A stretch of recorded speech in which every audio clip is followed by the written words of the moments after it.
Yes, good morning. Today is the third part of how do organism reproduce. In the previous part 1 and 2, in the previous part 1 and 2, it was discussed that the definition of reproduction and the type of reproduction, sexual and asexual, and advantage of reproduction. And in the asexual mode, the fission or budding is there. And now vegetative propagation. Our next topic is vegetative propagation. Vegetative propagation is the mode of asexual reproduction that take place in plants. So vegetative propagation is a special case because vegetative propagation occur in higher plant only, and we can easily reproduce a plant by this method. Suppose when we want to grow a rose plant, we generally use the stem portion, or we generally cut the stem from the parent plant, and this will help for the formation of a complete new plant with the help of only stem part. Okay, so when vegetative propagation take place, we generally use any one part of the plant. It may be we can use root for formation of new plant. We can use the leaf portion. We can use the stem portion. So all the parts can reproduce a new plant.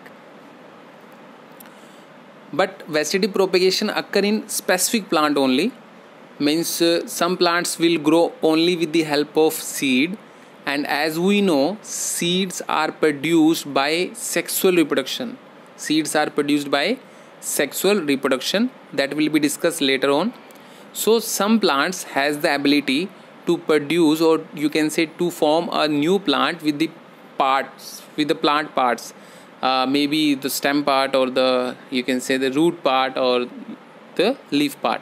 For example, the rose plant. Rose is reproduced by stem only, and you can see in the figure in the slide, this is the bryophyllum plant. In bryophyllum leaf, there is small plant like structure or small outgrowth will form on the bryophyllum leaf, and this has the capacity to form a new bryophyllum plant.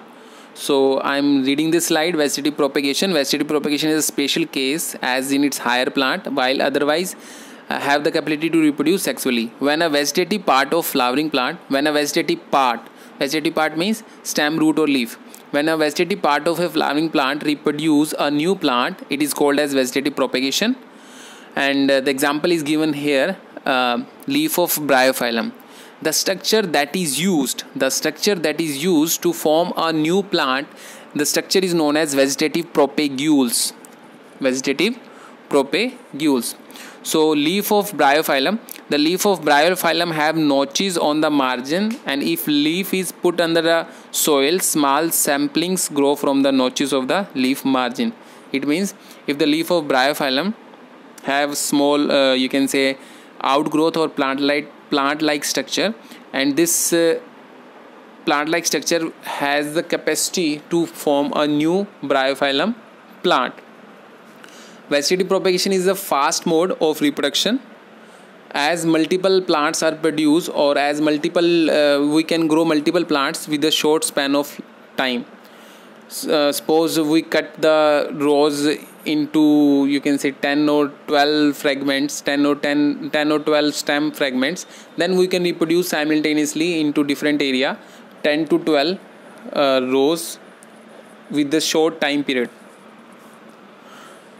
Next, vegetative propagation can take place naturally in nature, by natural processes, or we can artificially use this method.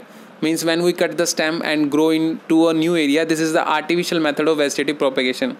In artificial vegetative propagation, man has used artificial method to grow many plants, and this artificial vegetative propagation help to improve new variety, as well as it help the farmer to grow many plant in shorter duration. with more profit. Artificial vegetative propagation has also helped in developing many new variety of plant already discussed. And in artificial vegetative propagation we can use stem cutting, means we can cut the part of stem, and we can use the layering process. In layering process, the plant part is cut and and then we will form a layer above the cut part and covered with soil, and it will lead to formation of multiple plants. And in grafting method of artificial vegetative propagation, in grafting we just cut the stem of other plant and it will graft on next plant. Grafting means attaching the two different stems of two plants by the method of vegetative propagation. These are the some artificial methods. Yes, what is the advantage of asexual reproduction?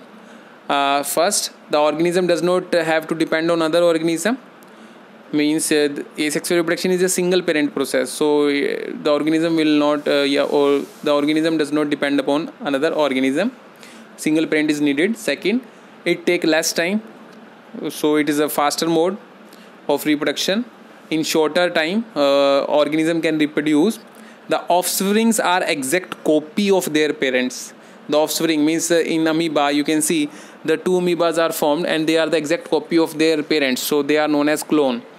Next point, desirable characteristics can easily be incorporated into plants. Means if we following the artificial vegetative propagation, so we propagate the desirable plant. We propagate the desirable plant or having the desirable character. Means we grow that plant by vegetative propagation that is suitable for us.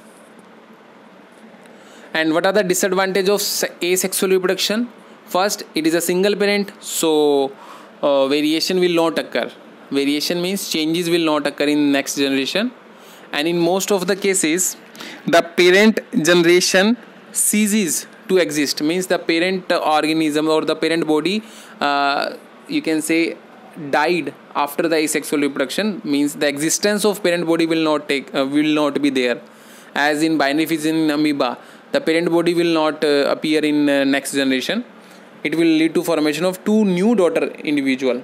Asexual reproduction cannot give rise to biodiversity. Means it does not provide stability to the ecosystem, or because in asexual reproduction no variation is there, so variation is necessary for the stability of ecosystem. Means if an organism reproduces by sexual mode, it has some variation, and variation will lead to adaptation. We can survive with having some changes. As the environment change, we also adapt to with respect to changing environment. But in asexual reproduction no variation is there, so you can say no stability to the ecosystem will be provided by this method. So thank you. This is all about in today's lecture.